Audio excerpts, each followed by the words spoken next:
That wasn't the result the Lakers were looking for. Now the team faces a 2-1 hole going into game 3 in Minnesota. And the prospect of them coming out of this first round series is getting bleak, in my opinion. Welcome to the Jello Jiggling podcast. I'm your host, Ryan Ward, and hopefully the Lakers can turn this around quickly because last night's game was a little brutal in a few different ways. They were in it for the majority of the contest, and at times they did look like they could take control and they could win the game. LeBron James played great. It was his best game in the series by far, and they really needed it because Luca was sick. JJ Redick said that Luka was throwing up for was it all day before they played, and he'd been dealing with the stomach bug for about 24 hours, and you could tell it was not a MJ flu game for Luka. I was hoping that's the way it would go, but he just was not himself, and you could see it. He just didn't have the energy. Struggled to do things that he does, like kind of effortlessly. I mean, even Gobert stripped him once on a play that he usually just cooks Gobert, and that's when I kind of knew. I was like, okay, he just doesn't have it, and he's not going to get it. It's not going to come back. Reeves played all right. It was there was a lot of energy there in Minnesota. Like, I hate to say it, but it did feel, or like I wasn't there, but through the excuse me, the broadcast, it did feel like there was more energy, or maybe better microphones in the arena that caught the energy of the crowd. They were into it. They were engaged. It was loud. It was really loud.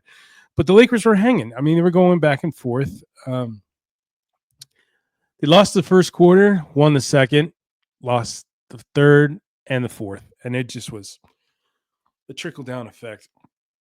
I mean, within the last couple of minutes of the game, the Lakers could have, I think they tied it up, and it was within striking distance. It's basically the part of the game where one play here or there could change the whole thing. And then Anthony Edwards was just Anthony Edwards, who he is. He just played extremely well. So Luka ended the night with 17 points, which is incredibly uncharacteristic for him. 6 for 16, 2 for 8 from deep, 7 rebounds, 8 assists. So he still, got involved in certain areas, but it just wasn't himself. I mean, you just watched the game. It just wasn't there. And he still played 40 minutes. I mean, he toughed it out. Tough son of a bitch, for sure. He played 40. LeBron played 41, and Austin played 41 as well.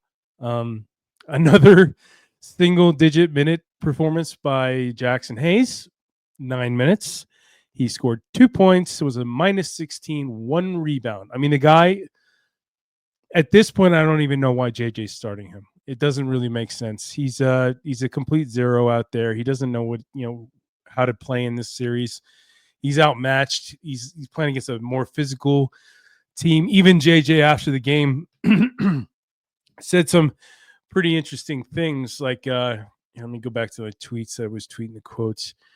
There was one in particular. I was like, okay, well, that's a direct shot at Hayes. Let's see. Okay, so this was JJ talking about Anthony Edwards. He's like, okay, JJ Redick on Anthony Edwards attacking the Lakers defense. I think it was across the board. It just wasn't him. We couldn't contain the ball tonight. Our closeouts in the first quarter were god awful. I mean, he was pissed. I mean, not like raging JJ, but he was pissed. You could tell. And he said he just got into the teeth of our defense too much. The fact is, we don't have rim protection. He said, "quote unquote" rim protection, and I'm like, wow. He just threw Hayes under the bus, but he's totally right. It's not like he's wrong or saying something out of pocket. It's right on. And you had Jaden McDaniels absolutely kill us. That's the thing. It was Ant stole the headlines because he had some spectacular plays, but Jaden Daniels did kind of steal the show again, like he did in game 1. This time he had I believe it was a career high, 30 points. Didn't do much else on the stat sheet. 5 boards, 2 steals, decent showing. But I mean, he was shooting the lights out. 3 for 22. Didn't have the same impact from deep. Naz Reid kind of got back on track after a bad game 2. He had 11 points, 6 rebounds. Still not like a breakout performance, but he had some shots that kind of helped put the nail in the coffin. 10 points for DiVincenzo off the bench. Their bench is kind of one of the big differences in this series. They can depend on these guys. They can depend on DiVincenzo, Nickeil Alexander-Walker, and Naz Reid. And then they get, Julius Randle's been pretty decent, 22 points, 5 rebounds and 4 assists. And then Anthony Edwards, 29, 8 and 8 rebounds, 8 assists, 2 steals, 2 block. I mean, he's having a stellar series. He's going to be the big headline of this series if they win, which is kind of trending in that direction. Gobert was a nothing again. He did have 2 steals, but he scored 1 point. He went 1 for 4 from the free throw line. He's just nothing offensively now. You don't even worry about him on that end of the floor. And that was in 25 minutes, right? I mean, his highlight of the game was stripping Luca, right? Because you just hadn't seen that before. But when you come to the Lakers, the bench did absolutely nothing, essentially. DFS had 8 points. Vanderbilt had 3, 5 fouls. He did have 5 boards, but Gabe Vincent, 5 points. They're just not getting any production from those guys. They can't lean on him. Jaden still doesn't want to put Don't Connect in there for important minutes. He played 1 minute. Bronny played 1 minute. That's when he just emptied the bench and was just like, okay, this game's over. It sucks. It sucked seeing this game because they did seem to figure out some things in game 2, especially defensively. And at times in this game, you saw that, right? You saw that it was there a little carryover, but then Minnesota showed they were just the better team in game 3. I'm not saying they are the better team overall, but the edge that they have over the Lakers is something that they can sustain, and the Lakers can't sustain keeping them at bay like they did in game 2. And you know what? I said coming into this, it's going to be 5 or 6 games in the Lakers' favor. And now I'm kind of like, if the Lakers win this series, it's going to have to go 7. It's going to have to go 7, and it's going to be a tough 7 games. It's going to be like gritty every single game like this. And they're going to be beaten up going into the next series against Houston or Golden State. And it could be Houston now because Jimmy Butler's hurt with some pelvic injury from a nasty fall last game. I think he's questionable for tonight's game. But I think that's just because he's a tough SOB. He'll want to play through it. But he's clearly not himself because when he suffered that injury, I think it was like 8 minutes into the game and he never came back. So, a guy like that who's probably like, hey, just, shoot me up, ice me up, whatever, stretch me out, and let me get back out there. But it didn't happen. And then they lost that game. So it could be Houston in the next round, and that'll be another bruising series because they're already beating up Golden State. They play a physical brand of basketball just like Minnesota, and they might actually play a more physical brand of basketball, which is kind of scary because that could be the key to beating the Lakers. It's just get physical, play defense, and run, right? That's simple, fundamental stuff that if a team, can do it well, like Minnesota has been, that the Lakers aren't as much of a challenge as many expected them to be. Obviously, this could turn immediately if the Lakers come out in game 4 and get that win in Minnesota before going back home. They have to do it. Like I said, I hate saying must-win situations if it's not an elimination game, but this is a must-win situation. It is, because that momentum that they're going to have after kicking the crap out of Lakers for 2 straight games in Minnesota might be just too much to handle because they'll have 1 game in LA and they'll have to go right back to Minnesota. And Minnesota could just be like, hey, look, we can even drop that game in LA. I'm not saying they would say that, but like it's in the back of their minds. It's not, there hasn't been a must-win situation for Minnesota in this whole series so far. And I feel like the Lakers have everything to lose and the Minnesota has everything to win. It's just one of those kind of series where, there was so much hype on the Lakers going into this. And this happens all the time with the Lakers just because of the franchise, winning all the titles, the 17 titles, all the superstars, LeBron, the Luca, AR becoming a rising star, dominating the headlines every single day. This just happens. It just happens. They get the hype, and even if they're not the best team, they're going to be hyped up to be that way by certain people, talking heads, other podcasts like this. It's just the way it goes. And hey, look, I even bought into it myself a little bit. I thought, I did think the Lakers were the better team coming in this, and I thought Minnesota was a really good matchup for them. Clearly not. Clearly not. They're not. That physicality is more of a factor in this series than I expected it to be. And then it just kind of, ironically, we should have all seen it coming because it's emphasized all the problems that this team has had all season, and even when they got Luca, is they just seriously lack size. They're not good defensively, and they have no depth on the bench. Right? It's just they get guys that come up. Every once in a while, DFS has a good game. Gabe Vincent has a good game. Vanderbilt, not so much this year, I would say, but still, he's a guy that can, he can impact the game, especially defensively. But just not this. It's not the case. It's what it does show you, though, is it gives you kind of a it's going to give Rob Pelinka a shopping list of going into the summer. And I'm not saying the series is completely over. I do feel like they've got their backs against the wall. And a win in game 4 for Minnesota, well, it'll convince me that this is done, right? I don't even care if that's a close game. I think just a 3-1 lead is too much to come back for damn near every team, right? But especially this one that's just been put together, recently, a couple months ago, right? Excuse me. Geez, getting all that, sitting outside, getting some sun with the dogs, and I'm getting all that pollen and stuff, and it's just really messing with me because I kind of get allergies, Anyway,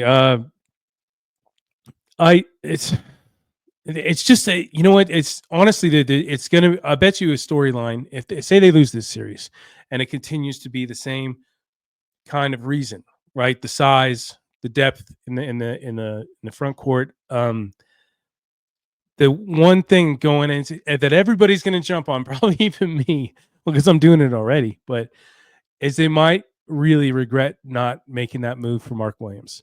I'm not saying Mark Williams is an elite rim protector because he's not. He's not. But he's a threat, right? He's a threat, and Jackson Hayes clearly is not a threat. I mean, Jackson Hayes at this point is no different than Alex Len, right? They're nothing. They're zeros. They're just, Hayes has played well since Luka got traded to the Lakers, but this series has really exposed his lack of being a solid contributor when games really, really count, right? So I hate to say it for Jackson. I don't know what his contract situation is. I think he just opted in for the final year of his deal. I think they're not going to bring him back. And if they do, they're going to prioritize bringing in a guy who's going to be a starter, and he's going to come off the bench. But then again, seeing a guy get exposed like this it's basically like, well, we can't count on you. So why would we bring you back? What's our motivation to do that? It's just so you're a lob threat every once in a while. I mean, he hasn't even been that in this series. It's just he's been completely taken out, and then JJ knows it. And I don't know why he keeps starting him. I think he just keeps hoping that maybe Jackson just turns it on, and all of a sudden becomes somebody that Minnesota has to really, take note of and, have in the scouting report. But it hasn't been the case. It's been exactly the same performance every step of the way. And it's kind of sad to see because, the guy was really making a case to sign another contract with the team. I don't know how big it would be, but signing with LA or somewhere else. But now it's just like, you look at him, you'd be like, well, I can't depend on this guy in the playoffs, so why would I sign him unless I'm, say, like the Charlotte Hornets or something that are not, contending for a playoff spot, at least not now. So it's a bummer. It really is a bummer, and it's going to be probably the number one priority going into the summer is probably one, see what LeBron's going to do. I think I heard something that he was going to opt out and then take a lot less money. And supposedly, I never believe that stuff with LeBron for some reason. It's just never turns out that way. But who knows? Maybe he's at that point where like, hey, look, I have a legit chance to get 5 here. So I got to do what I need to do to get this team better, right? And the way to do that is getting a legit center and a legit rim protector. I mean, Dallas ironically has like the perfect mix of that. Like now they have AD, Lively, and Gafford, right? That's like pretty formidable on that in the front court. They got the defense, they've got a lob threat, they got a guy who's an elite scorer or has the potential to be, right? So that's it's ironic that that's exactly what the Lakers need, Um, so I don't know. I'd have to look at the list of. I'm sure that next week, if this goes badly, start getting into that. Free agents, who are they going after? Yada yada yada. But it's basically these guys are going to have to excel to another level on everything else because they're so deficient on one thing, right? It's more than one thing, but that is the glaring problem, and that's what JJ keeps bringing up. And then last night, I think he just really got fed up of it. He's just like, hey, look, we can't stop Ant from just dunking all over us and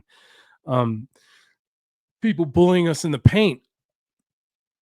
Because game one was different because they were just draining threes left and right. So this one was more of like, this is the bruising kind of game that Minnesota wants, right? And I'm just trying to look through here to see if there's any other quotes that JJ said that.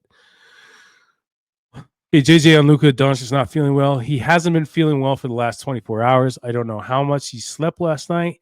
He didn't feel well last night. His stomach was bothering him. He was vomiting all afternoon. I mean, you do that, the fluids are not in your body. You're weak. This just no way. I mean, Jordan doing that back in what was it, 90? Was it 98? Was just crazy, right? It's just something that people will think that superstars can just do, and Luka couldn't do it. He just didn't have that energy. You can even see it in his eyes. Like it's like he wanted to just kick into that extra gear. It just wasn't happening. It just wasn't happening. Let's see what else. Attacking defense. LeBron's performance. I thought this was kind of interesting too. So LeBron dropped 38 points, right? He led all scorers. 10 rebounds, 4 assists, 2 steals, 2 blocks.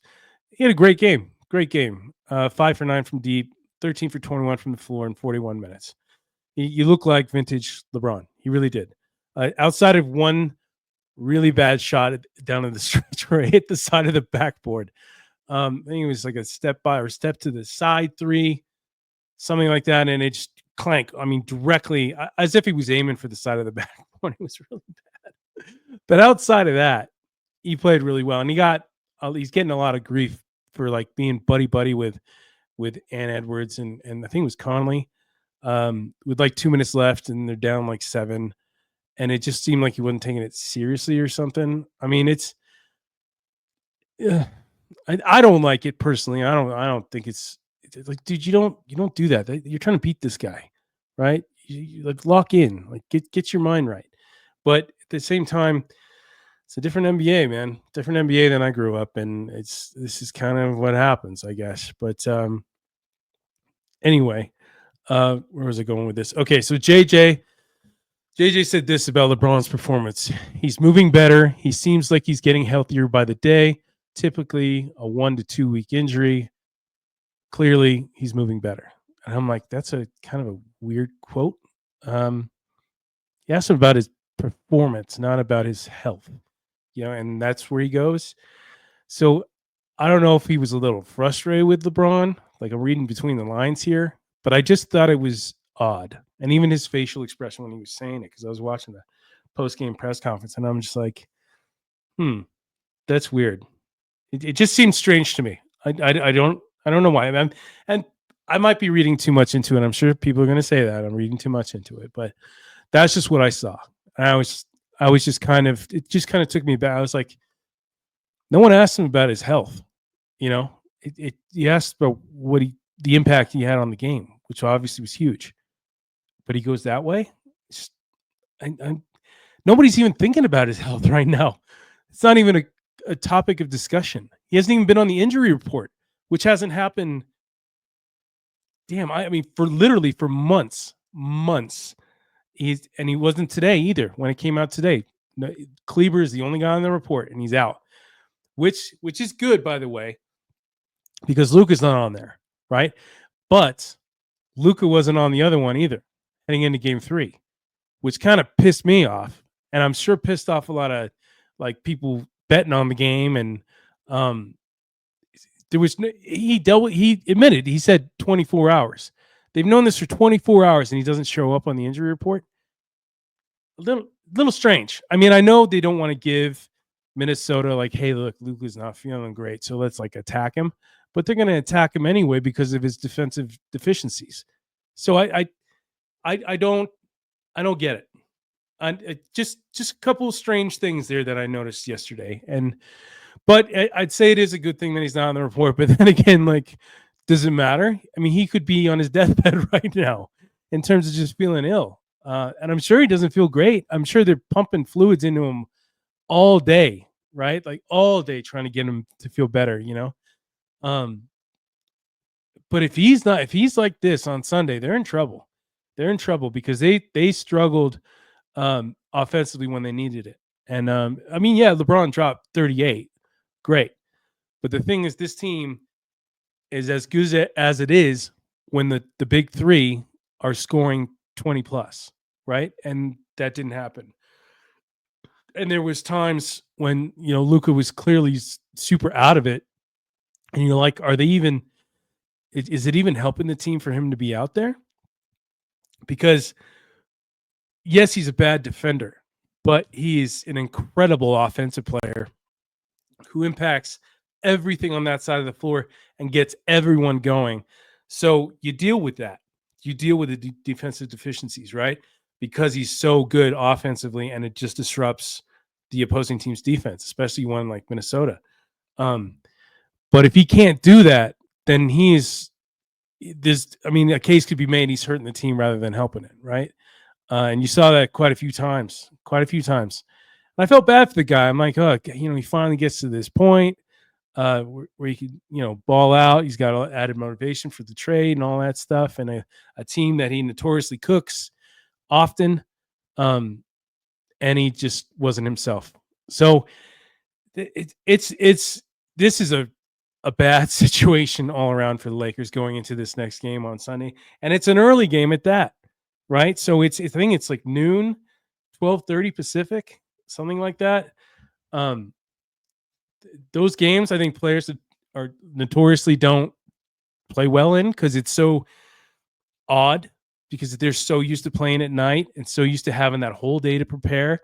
So you cutting that whole day in half on the road, you know, against a team that thrives on defense. It's setting up to like the perfect recipe for, you know, the Lakers to struggle. And obviously that's not good, but this is the playoffs. And, you know, it can be very unpredictable. I mean, you look at some of the other series like OKC Memphis. Memphis doesn't stand a chance, even more so now that Jaw's out. So that's just a matter of time before they sweep those guys, unless some freak thing happens. I think last I checked that were they up by 5 OKC, which kind of surprised me. But, you know, Memphis is incredibly desperate. So, no, they beat him. They beat him by 2.